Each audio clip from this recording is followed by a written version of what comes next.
മണ്ഡലകാലമായതോടെ ശബരിമല സന്നിധാനത്ത് ആദ്യ മധുരം നുകരാൻ കുരുന്നുകളെത്തി. 18-ാം പടിക്ക് മുകളിൽ തിരുമുറ്റത്ത് കുഞ്ഞയ്യപ്പന്മാരുടെയും കുഞ്ഞു മാളികപ്പുറങ്ങളുടെയും ചോറൂണ് ചടങ്ങ് കൗതുക കാഴ്ചകളാണ്.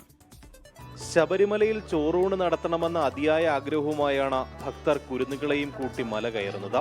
തിരുവനന്തപുരം നേമം സ്വദേശികളായ ഗോകുൽ അഞ്ജു ദമ്പതികളുടെ 6 മാസം പ്രായമായ ഇരട്ടക്കുട്ടികൾ സന്നിധാനത്തെ കൗതുക കാഴ്ചയായിരുന്നു.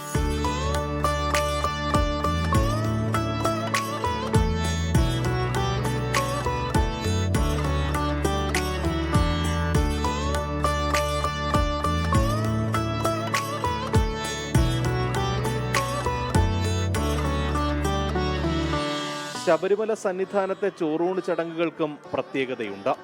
റാക്കിലയിലാണ് കുട്ടികൾക്ക് പായസവും ചോറും നൽകുന്നത്. രാവിലെ ഉഷപൂജയ്ക്ക് ശേഷം നേദിക്കുന്ന പായസവും ചോറും ഉപ്പും പുളിയുമാണ് കുഞ്ഞുങ്ങൾക്ക് നൽകുക. മണ്ഡലകാലത്തിന് പുറമെ കന്നി, കർക്കിടക മാസങ്ങളൊഴിച്ച് എല്ലാ മാസപൂജയ്ക്കും നിരവധി കുട്ടികൾ ഇവിടെ ചോറൂണ് നടത്താൻ എത്താറുണ്ട്. 300 രൂപയാണ് ചോറൂണിന് ദേവസ്വം ഈടാക്കുന്നത്.